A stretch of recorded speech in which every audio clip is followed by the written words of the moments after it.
I want to thank each of you guys for getting this Rusty Silly Band channel to 14,000 subscribers. It really is a great achievement, a great milestone. I just want to thank each and every single one of you. And to do that, we're hopping right into a Q&A, a question and answer, if you will. So I've got a list of comments here from you guys, and I'm going to go answer them, and we'll see what happens. So starting off from Editorial Sindana.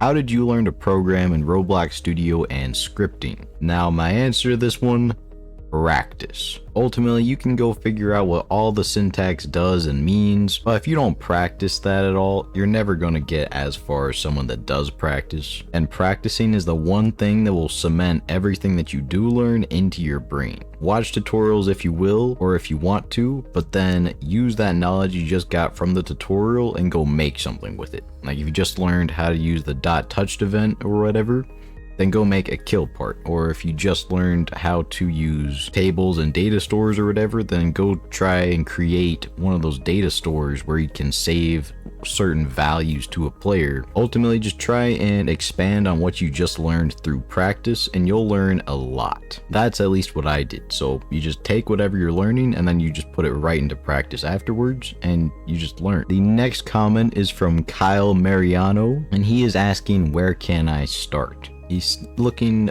on coding and scripting specifically. Now, my answer to this is you have to commit. If you don't commit to it, there's no point in really trying at all because you might quit.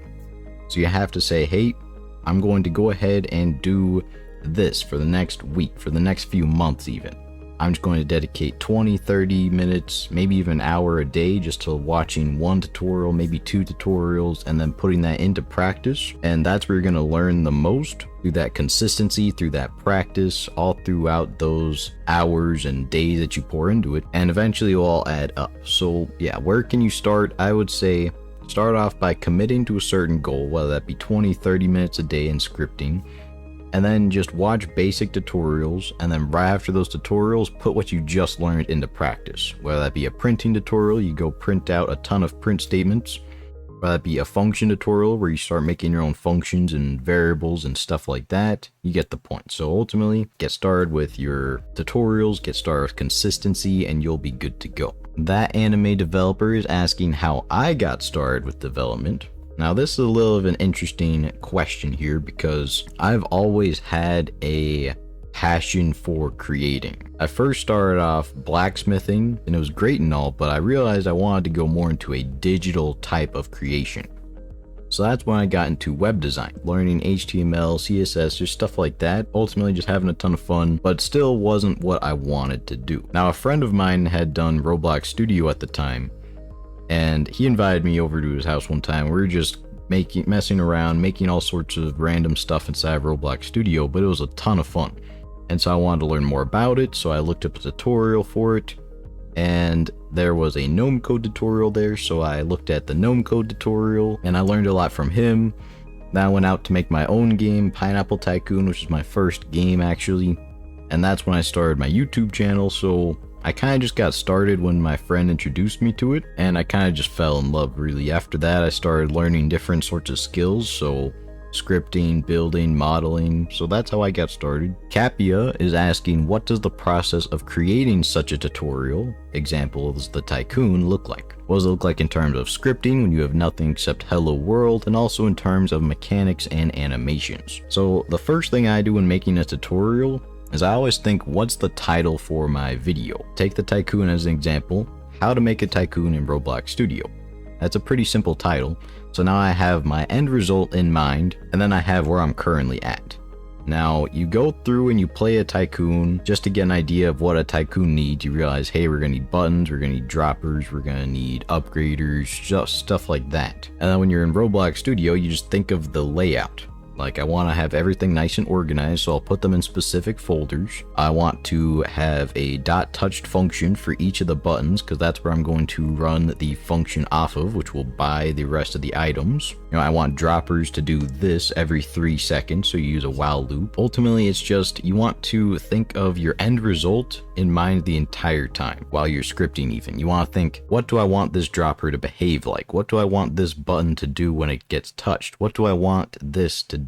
And it's the same thing in another tutorial, like how to make a sword. You know, what do I want to do when the sword gets clicked? Do I want to play an animation? Do I want to deal damage? And so you just break everything down in these small little questions that you ask yourself, and then you create those questions, basically, if that makes sense. At least that's how I like to do it. So it goes title, and then it goes the plan, where you plan out what you want for that video or that tutorial. And then I'll usually go through and write a script for it and create what I'm going to create beforehand. And then I'll save it all, put it in a notepad or whatever. That way during the tutorial I have a little script reference to look at, since I have it in notepad already, and that way I don't have to pause or make too many errors on accident, because that's what happens. A lot of people, especially me, tend to make a lot of errors when we're just doing something, especially something that we haven't really done before. So having that little notepad on the side, it's really useful. And then after the, I guess, little test script, that's when you go and you record the video and then you edit it and upload it. So that's the whole process of creating a tutorial, at least for me. Now, Whoopi9458 has a sort of similar question. How do you structure or plan a game's file system hierarchy? So instead of planning a tutorial, you're going to be planning a game. The example he gave was when I was making the Tycoon series. Now, ultimately, once again, you want to think of your end result in mind. So for a file system hierarchy, you want to think of everything that your game's going to need. Is it going to need a buttons folder? Is it going to need a scripts folder, a values folder? That way everything isn't just nice and messy inside of your Explorer. Are you going to want folders for your animations? You want folders for your module scripts, your remote events, just stuff like that. I would recommend just putting every separate thing into a separate folder, and that way it will just kind of create a file system hierarchy of its own. There isn't really any specific way to do it, I don't think. Golden Plague has a triple question. Do you plan on making any new tutorials? Do you plan on being online on your socials more? And do you plan on making videos more often? So, to answer the first question, do I plan on making any new tutorials? I hope to make new tutorials as often as possible. I do have a few series going on right now, so I'm just going to continue those, but once those are done, I will go back to making new, fresher content tutorials. For being online on my socials more, I can't guarantee that I'll say yes, simply because I'm not too big a fan of social media, but I can say I'll be online when I'm online. And then for the third question, do I plan on making videos more often? At the moment, I really want to, but I'm still working on managing my time as effectively as possible. I do hope to make videos at least once every day in the future. Scattered Dev asks, do I plan on making or releasing any games soon? For me, I do have a few games I am planning on releasing in the future. I have a Tycoon that I'm working on, and I have a horror game that I'm working on. I've got a few other ones that are secret that I can't share with you guys for classified reasons. So yeah, I do have a few games that will be released soon, so you'll have to stay tuned for those. Now, user VK5EV, all those other numbers and letters I'm gonna mess up, is asking, who is your favorite YouTuber? For me, I would have to say my favorite YouTuber is probably Jordan B. Peterson, in all honesty. He's a very articulate psychologist, and I really look up to him. He's a very inspiring fellow, you could say. I've got to give it to him. He has helped me personally a lot. Jeff is asking, am I going to be doing any simulators? For simulators, I would say not so much at the moment. Simulators at the moment are kind of oversaturated, I think. There's just too many of the same thing copy and pasted and slightly changed to make any significant difference in the simulator industry.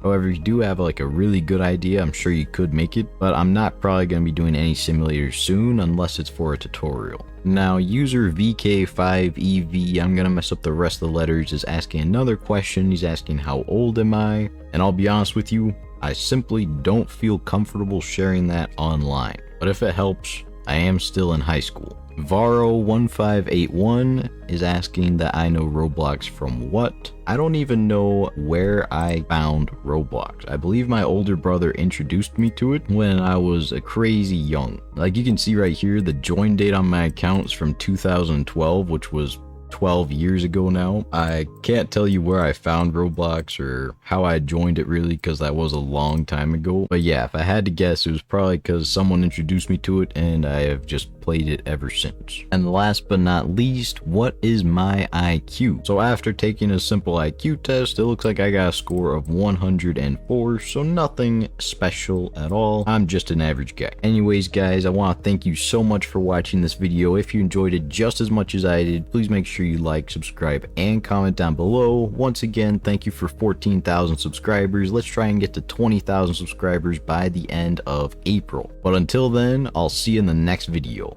Goodbye.